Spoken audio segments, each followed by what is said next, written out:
নাসির উদ্দিন নাসির, যে প্রসঙ্গে আলোচনা করছিলাম, যে প্রসঙ্গটা এসেছে যে গণমাধ্যমে দেখছি এবং বিভিন্ন ব্যক্তি আলোচনায় বলছে, আপনাদের কাছে এই অভিযোগটা আসছে কিনা যে ছাত্রলীগ নাই, ওই জায়গাটা ছাত্র দল দখল শুরু করেছে, চাঁদাবাজি শুরু করেছে, এইরকম আপনাদের কাছে অভিযোগ আসছে কিনা, এবং এটা নিয়ে আসলে আপনাদের দলীয়ভাবে এরকম কোন অভিযোগ পেয়েছেন কিনা? ধন্যবাদ জানাচ্ছি। তার আগে আমাদের সহযোদ্ধা নাগরিক কমিটির যিনি আলোচনা করেছেন, আমি শুধু একটু স্পেসিফিক যেটি করতে চাই সেটি হচ্ছে, উনি বলেছেন যে 23 জন আমাদের ইন্টারনাল হচ্ছে ক্লাসে মারা গেছে। আমরা মনে করছি যে এই সংখ্যাটি ভুল। উনি এটি বাড়িয়ে বলেছেন, কোনো গণমাধ্যমে এরকম তথ্য প্রকাশিত হয়নি। একই সাথে আমরা যেটি বলতে চাই সেটি হচ্ছে, নাগরিক কমিটি এবং বৈষম্য বিরোধী ছাত্র আন্দোলনের যে প্ল্যাটফর্ম রয়েছে তাদের মধ্যে যে সম্পর্কের বিষয়ে আমরা আসলে স্পেসিফিক ভাবে পরিষ্কার হতে পারিনি ওনাদের দুইজনের বক্তব্যে। যেটি আমরা সাধারণভাবে খালি চোখে যেটি দেখছি সেটি হচ্ছে নাগরিক কমিটি কিন্তু পরিষ্কার বলেছে, কিন্তু আমরা সন্তুষ্ট হতে পারিনি। আমরা যেটি মনে করছি সেটি হচ্ছে, নাগরিক কমিটি আসলে যেটি মাদক সংগঠনের ভূমিকা পালন করছে এবং ছাত্র সংগঠন হিসাবে সেটি সহযোগী ছাত্র সংগঠন হিসাবে বৈষম্য বিরোধী ছাত্র আন্দোলন কাজ করছে বলে আমাদের খালি চোখে সেটি মনে হচ্ছে। এবং রাজনৈতিক দলগুলোর মধ্যে সংস্কারের বিষয়ে যে কথাবার্তা বলা হচ্ছে, উনি ঢালাওভাবে রাজনৈতিক দলগুলোর উপর দোষারোপ করার চেষ্টা করেছেন।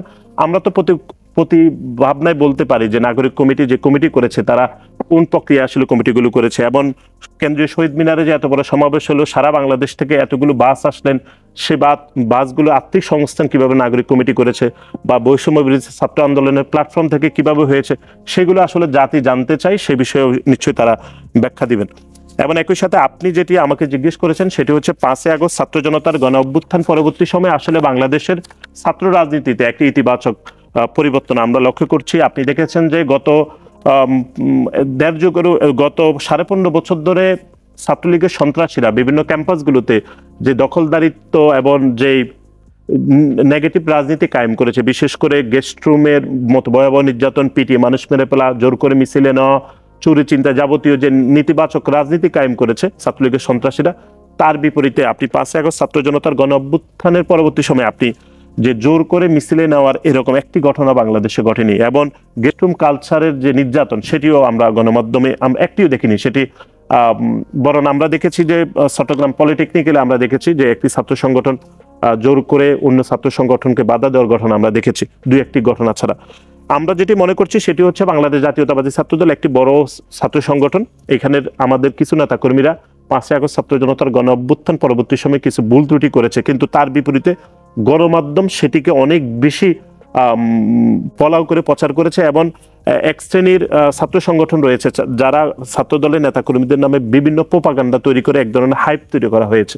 কিন্তু তারপরও আমরা শৃঙ্খলা বিষয়ে একদম জিরো টলারেন্স পলিসির মধ্যে রয়েছে। আমাদের দলের ভারপ্রাপ্ত চেয়ারম্যান জনাব তারেক রহমান সেই পলিসির মধ্যে রয়েছে।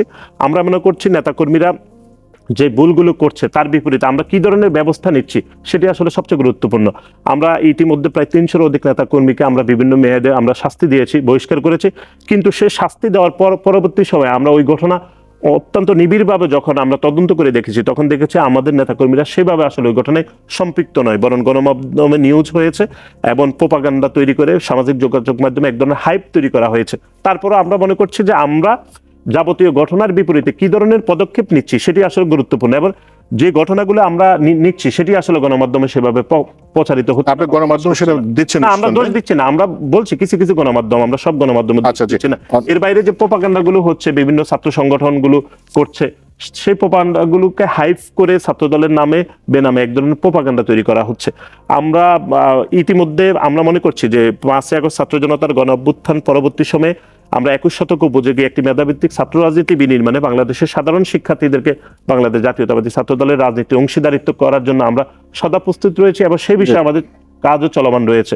এবং ইতিমধ্যে এই সংখ্যাটা যে আমাদের নেতাকর্মীদের যে ভুলের বিষয়, সেগুলো ইতিমধ্যে একদম কমে আসছে। আশা করতেছি আমরা অল্প কিছু দিনের মধ্যে সেটি একদম জিরোতে নেমে আসবো বলে আমরা প্রত্যাশা রাখছি। অনেক ধন্যবাদ আব্দুল হান্নান মাসুদ এবং রাফেজ সালমান রিফাত, দুজনের কাছে ছোট্ট করে জানতে চাই যে বক্তব্য দিয়েছেন। একটি নাগরিক কমিটি কিভাবে গঠিত হয়েছে বা শহীদ বেনজির সমাবেশ করেছে, সেখানে টাকা কোথায় পেয়েছেন বা কোথেকে আসে, দুজন বলেছে। যেহেতু আপনাদের কাছে দুজনের কাছ থেকে সংক্ষেপিত জেনে না, বিষয়টা হচ্ছে নাসির ভাই কয়েকটি কথা বলেছেন, আমি খুব দৃঢ়ভাবে প্রতিবাদ জানাচ্ছি।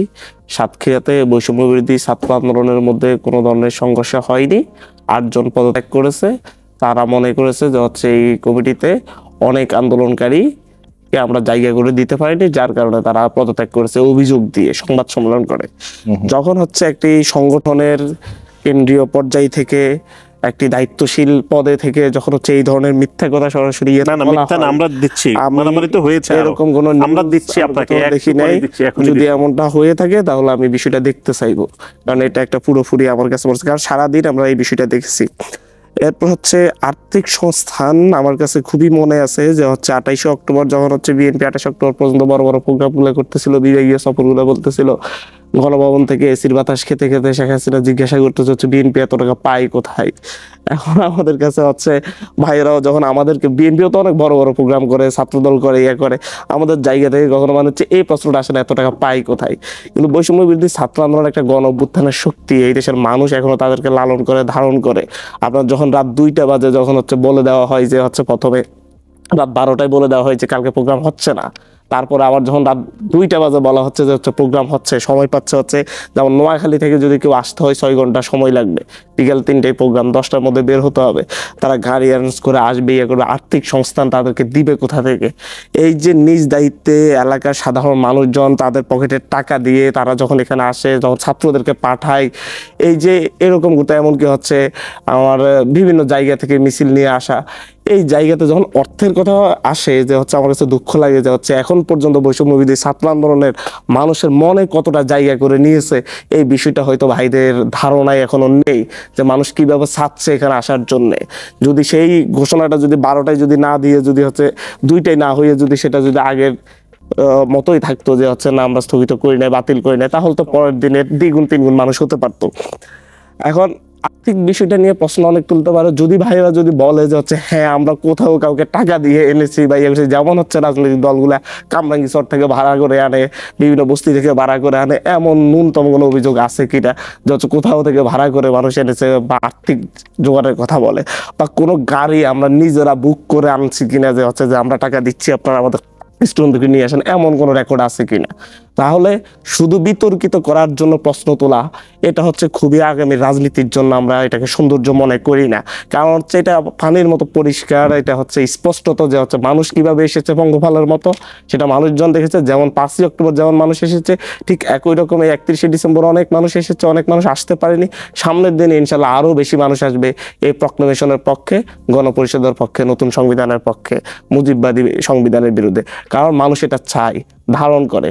আমরা আমি এরপরে কয়েকটি বাজারে গিয়েছি, খিলগাঁও কাঁচা বাজারে গিয়েছি, ব্যবসায়ীদের সাথে কথা বলেছি, কাঁচা বাজারের ব্যবসায়ীদের সাথে, মাছ ব্যবসায়ীদের সাথে, প্রত্যেকেই আগ্রহ করে, প্রত্যেকের মাথায় একটা বিষয় যে হচ্ছে বাংলাদেশে হচ্ছে একটা স্বীকৃতি তারা চায়, যে হচ্ছে তারা যে এইরকম একটা রক্ত দিয়ে অভ্যুত্থান ঘটেছে এই স্বীকৃতিটা চায়, তারা এটা ধারণ করে, লালন করে, তারা তো আসবে।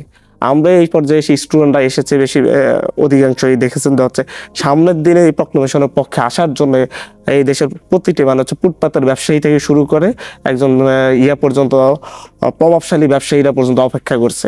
সামনের দিন আরো বড় আন্দোলন অপেক্ষা।